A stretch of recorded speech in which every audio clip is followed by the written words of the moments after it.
Donald Trump's tariffs have scrambled the global trading system. The president promised levies on American imports during his re-election campaign, and he has delivered.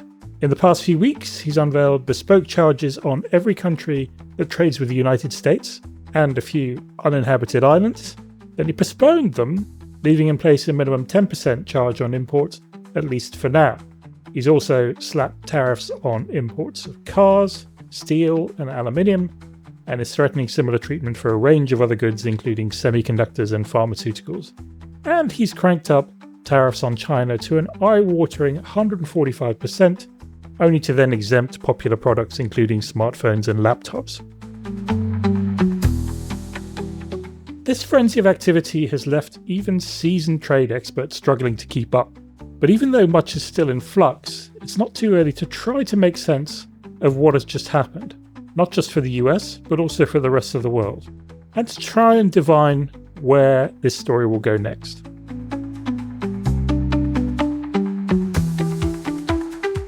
So this week on The Big View, we're going to talk about the global fallout from Trump's trade war. It's what we do at Reuters Breaking Views. We tap our best contacts for insights into the most pressing questions in economics, finance, and business. I'm your host, Peter Thalassen.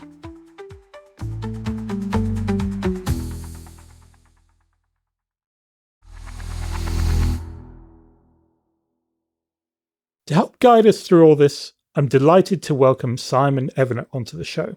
Simon is Professor at Geopolitics and Strategy at IMD Business School. He's also the founder of the St. Gallen Endowment and the creator of Global Trade Alert, an invaluable resource of research and insight into what is going on with international commerce. Given the speed with which this story is moving, I should add that we recorded this conversation on April 17th. Simon Evenett, welcome to The Big View. Thank you very much for the invitation to be on your podcast. It's great. No, I'm glad we could get you. It's a very busy time at the moment.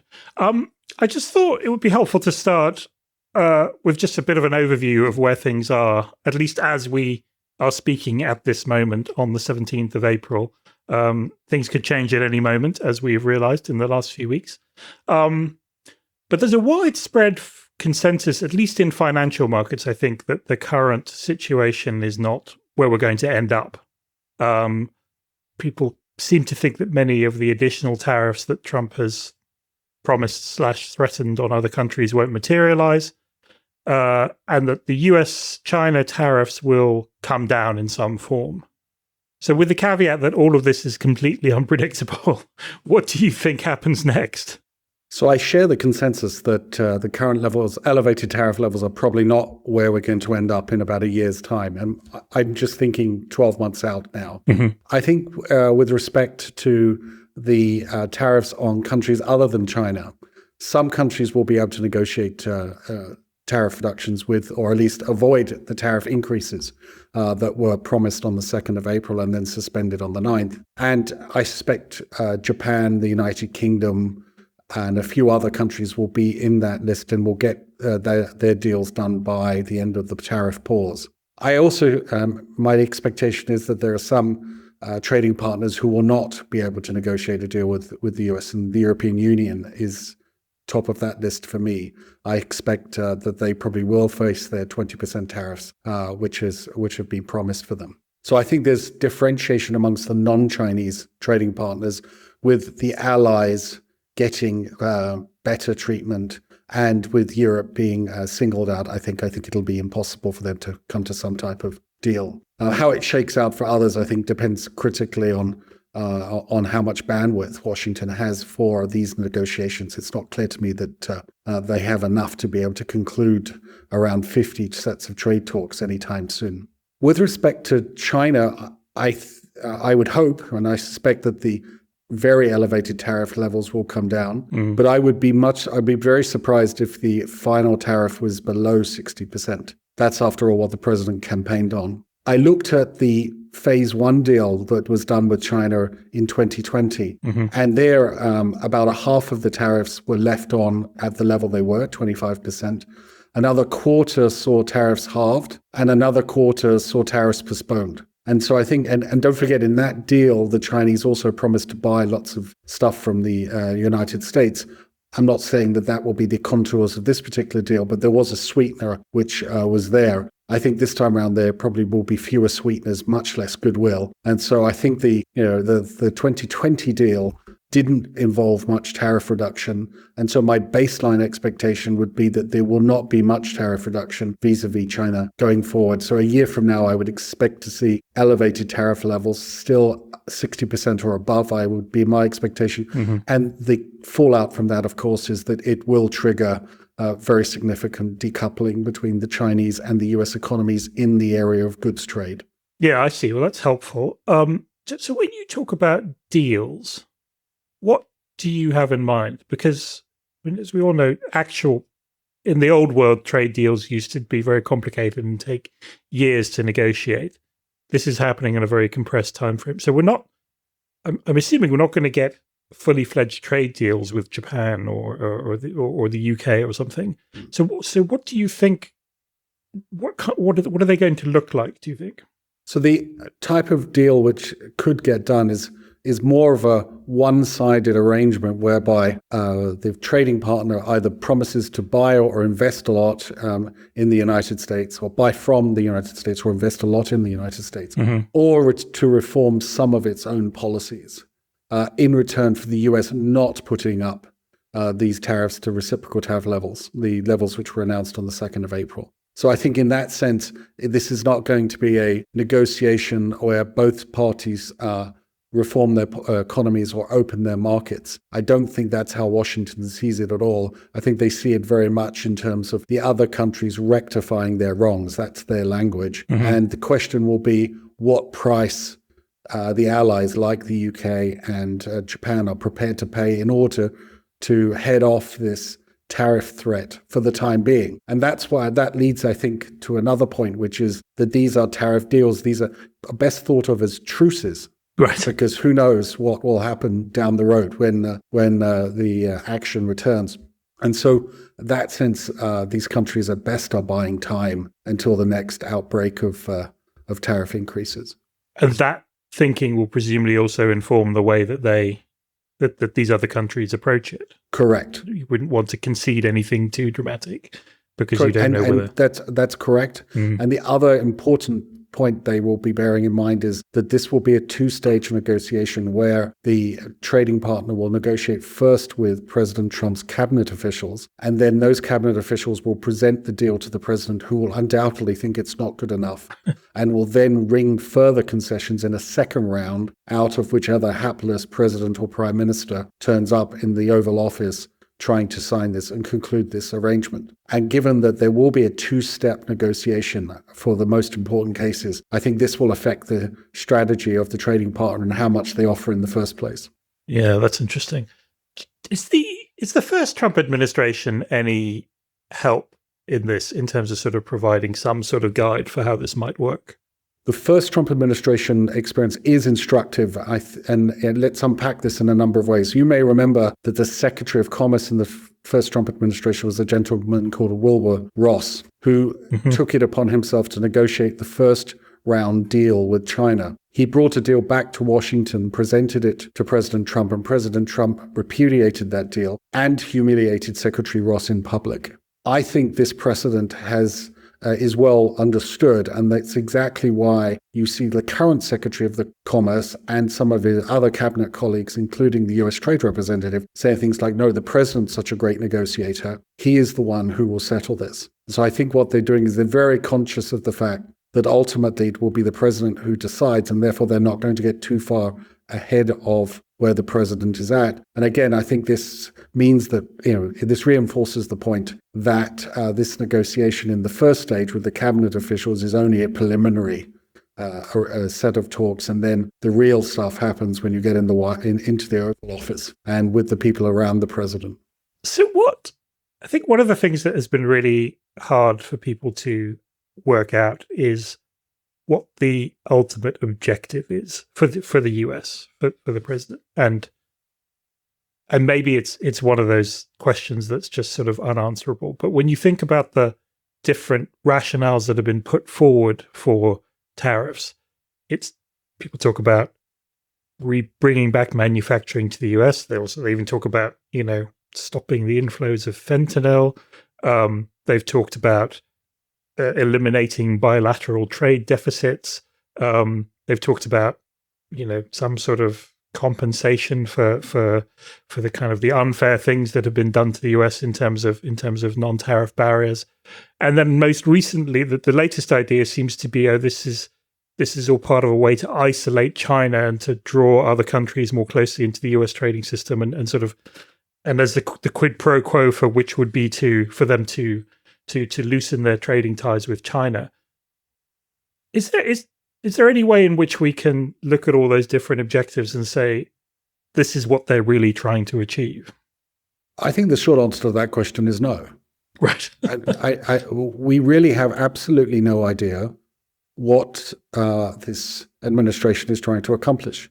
It's very important to differentiate between deriding and criticizing trading partners and saying that you don't like this policy or that policy or you've been ripped off, with the actual process of negotiating. Because in the process of negotiating, one has to lay out what the scope of the negotiation is. Yeah. And also give some sense of what the objectives are, so that both sides can figure out what the landing zone is. And the consistent message from Canadian and European officials is that the US officials have made suggestions, they've made critiques, but nothing approaching laying out a full negotiating position. In short, we have no clue what the landing zone is. Now, at some level, I think some people in Washington think this is all brilliant tactics, that by keeping the other side unsure about where things will land, you'll get greater concessions out of them. I think you could get the exact opposite, which is to people to say, well, why bother trying if we have no sense about where the landing zone is? And I think this is a clear worry of those of us who follow trade negotiations. We don't see many of the usual steps being taken. And I'm not opposed to innovation at all in terms of how one negotiates. but it's hard to see the pathway to any type of credible landing zone in many of these talks. And I think at some level, the trading partners may just either not bother, give up, or at least if they give up, they won't be seen to walk away from the talks. And it'll be the US side which has to break them off and to take the steps. And I think in that sense, this is a very unusual situation, and one which makes me quite pessimistic about the number of deals that will be done in a 90-day pause period, or even if it extended to 180 days. It just doesn't seem, with the current modus operandi, that we are moving towards landing zones which are at all credible. Well, yes, you make a good point, because obviously viewed from a sort of financial markets point of view, and some of the investors that I talk to, the most important thing probably that's happened is that the bond markets freaked out, and then Trump delayed the tariffs. And so there's probably an expectation that if we come to another crunch point, there will be another delay. I think that's a fair inference. And I think the way this might play out is that there is another pause, but for some countries, but not for others. Right. So the administration might turn around and say, look, our talks with the Europeans are going nowhere.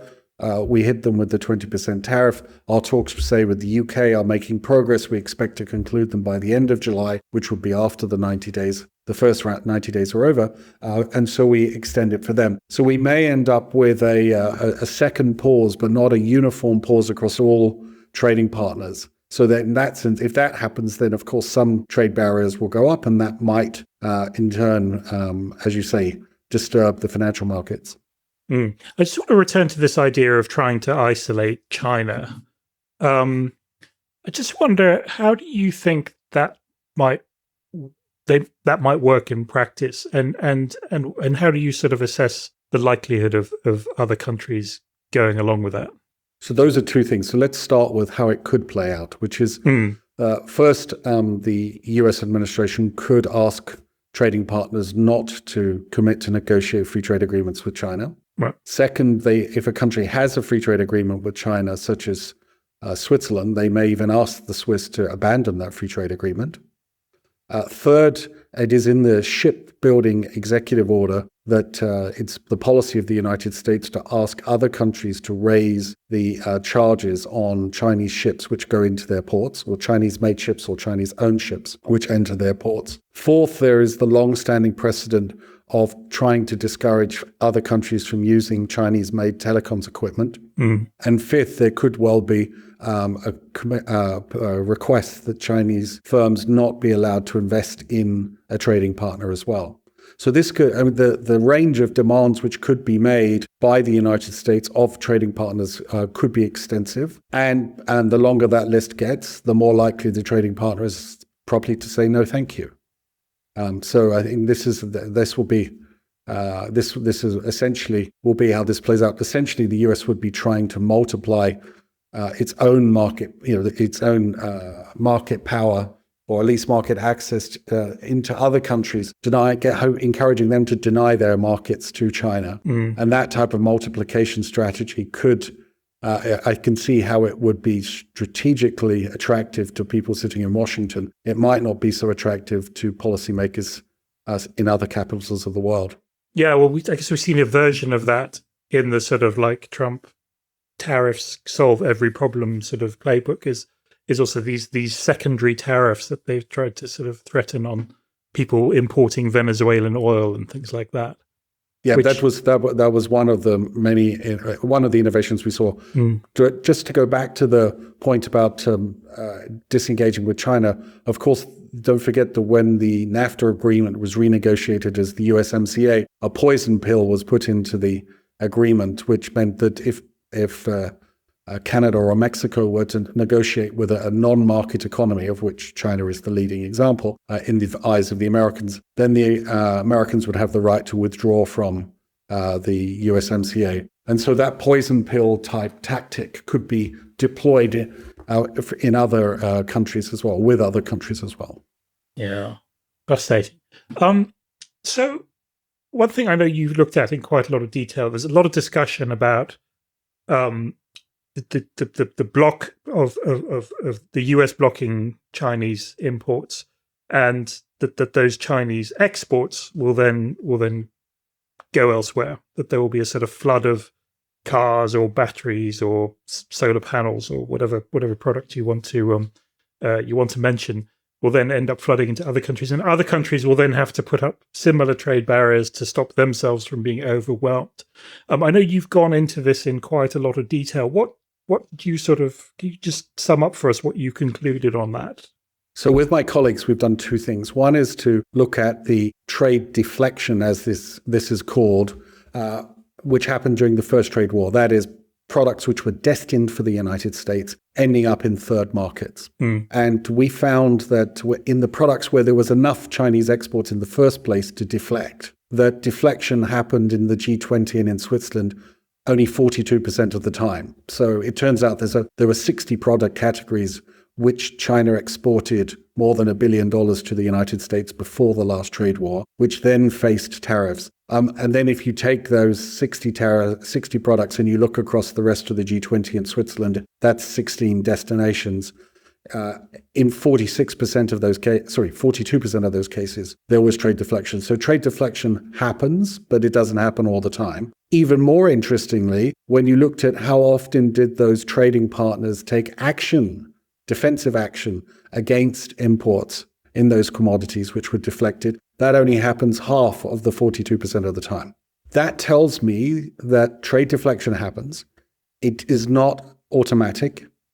And action by foreign governments is not automatic either. Maybe they actually enjoy having more Chinese supplies. Maybe the prices at home were too high. Maybe there were shortages. Who knows? And so the idea which some analysts have been perpetrating or putting forward, that this flood of exports into the world markets of Chinese goods, which could no longer go to the US, this triggering another across-the-board round of protectionism, I think is overdone, at least on the basis of what we saw during the first trade war. The second piece of evidence which I've looked into is, if you take the sort of end of April period of every year, how are we doing this year compared to other years?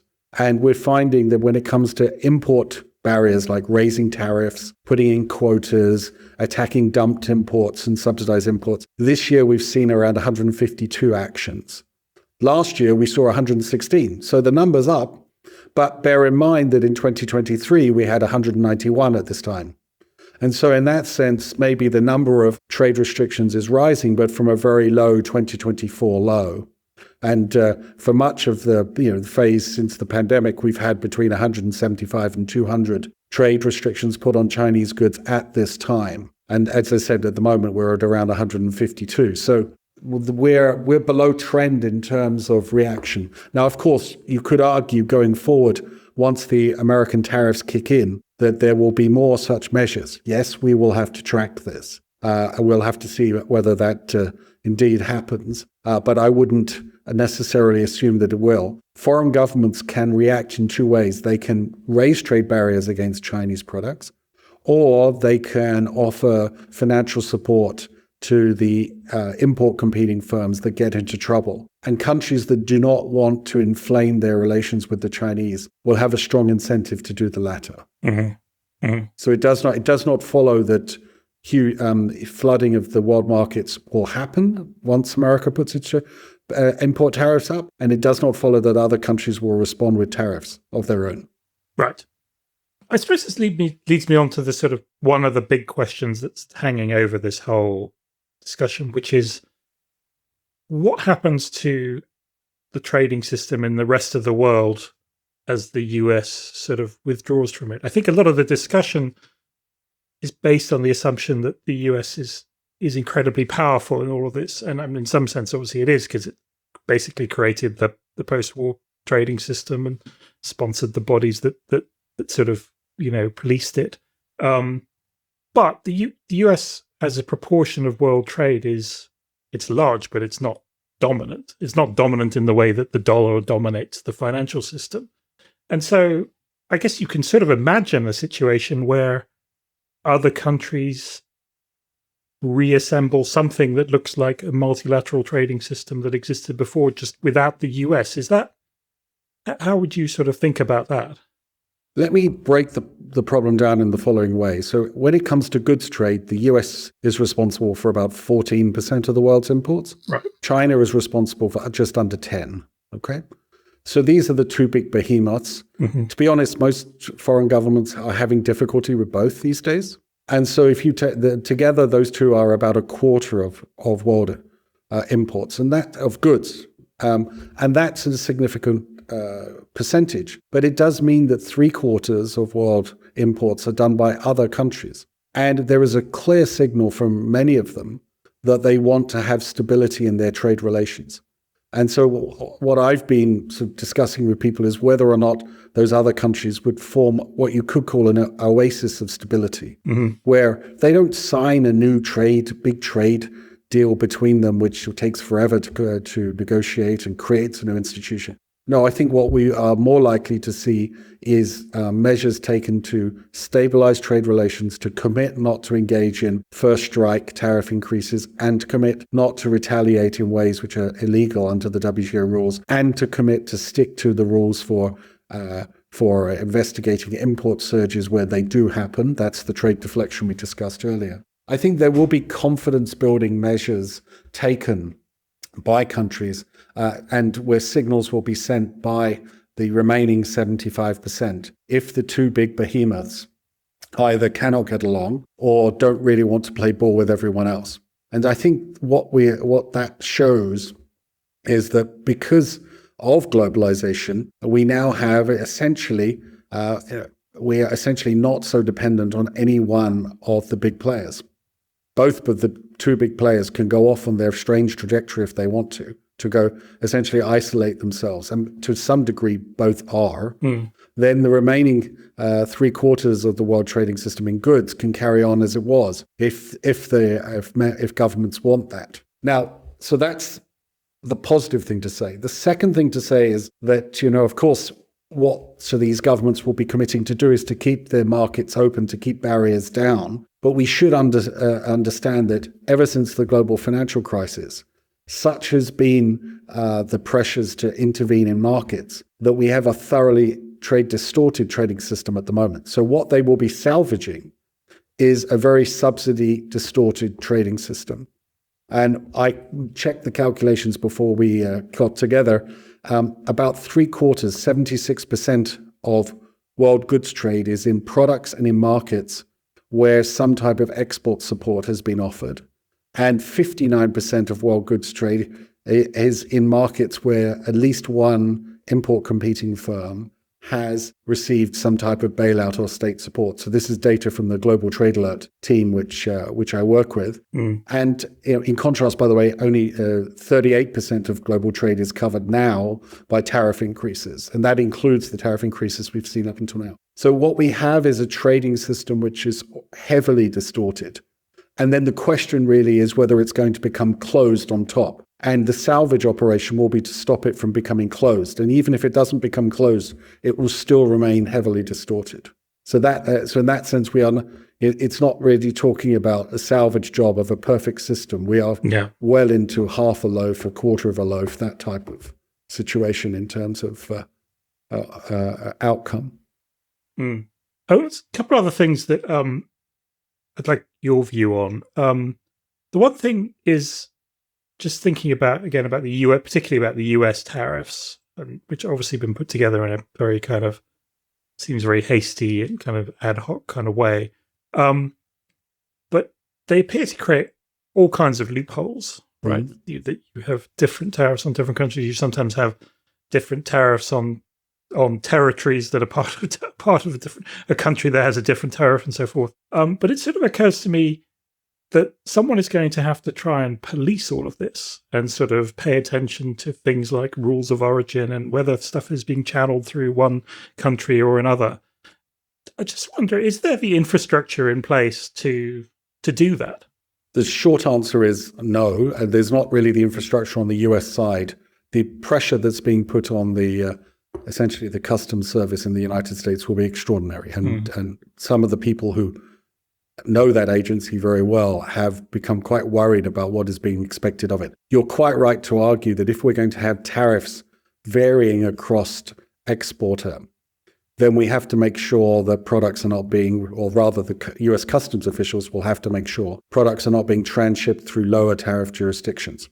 Which means they'll have to check that if a good has come from, say, the UK, which is paying only a 10% tariff, for example, that it didn't actually originate in France, which is inside a European Union, which may pay a higher tariff. And that requires all sorts of paperwork and will require all sorts of validation and other steps and measures. And the question will be whether the US is capable of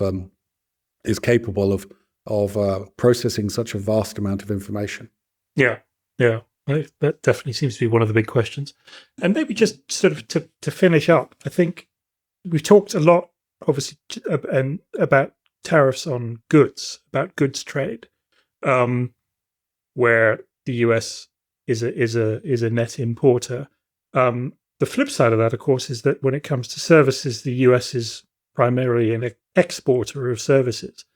And you did a sort of interesting thought exercise, which was to sort of say, well, what would happen if other countries decided to retaliate against the US or make life difficult for the US in services in the way that the US is making life difficult for them in goods? What sort of conclusions did you come to there? Well, the US is a major net exporter of services, and so it has the very same trade surpluses with the rest of the world that the US objects to in the area of goods. And so you can imagine all of the language and rhetoric could be turned straight against the United States in this regard. Accusations of ripping them off and all the rest of it, right? So yes, I mean, you could have a rhetorical field day with this. Substantively, if you were to try and put tariffs on this or taxes on this, you could get some pretty high taxes on US exports, which are delivered via services. So I did run the numbers, and for Switzerland, it turns out that they would be able to levy, if they use the same tariff formula as the US Trade Representative's office has put out, a 30% tax on US services exports. And ironically, that's pretty much the mirror image of what the US wants to charge Switzerland for its good exports. And so this is something which. Again, it's a thought experiment. I think the broader point is that the US is vulnerable to retaliation against its overseas operations of not just its service exporters, but also its multinationals. And I looked up the numbers, the latest numbers for US multinational activity abroad, and this may surprise your listeners. If you just restrict the attention to the affiliates which sell more than $25 million a year, the majority owned ones, these affiliates have assets which are worth about $28 trillion abroad. Those assets generate $8 trillion in sales, which is multiples of any of the US export level, and $1.3 trillion of net income or profits is generated by those majority affiliates. And so essentially, if other countries want to retaliate against US overseas affiliates, they have some pretty plumb targets to go for. And I think if the US were to think about its overall exposure to the rest of the world, the idea that they run a trade deficit with a country and therefore they hold all the cards, the US government holds all the cards, ignores the fact that US companies have been very effectively and successfully investing abroad. They have built fantastic businesses abroad, which are generating huge amounts of sales and profits. And these affiliates could become targets for retaliation. Mm-hmm. And in that sense, the US really doesn't hold the cards. So this is something which I hope gets factored into calculations in Washington as this goes forward, because the retaliation could become a hell of a lot more ugly, and a lot of countries could take some very serious prisoners in the forms of US corporate investments abroad. Well, that's a sobering thought on which to end this conversation. We could talk for much longer, I'm sure, Simon, and I hope we'll have opportunities to come back and revisit some of this as the hopefully the smoke clears a bit and we have a bit more of a sense of where this is ending up. But for now, this has been absolutely fascinating. So thank you so much for taking the time to talk to us.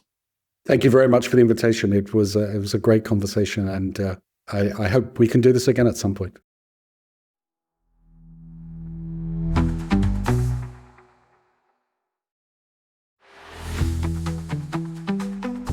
That's all we have time for this week. As always, thank you very much for tuning in.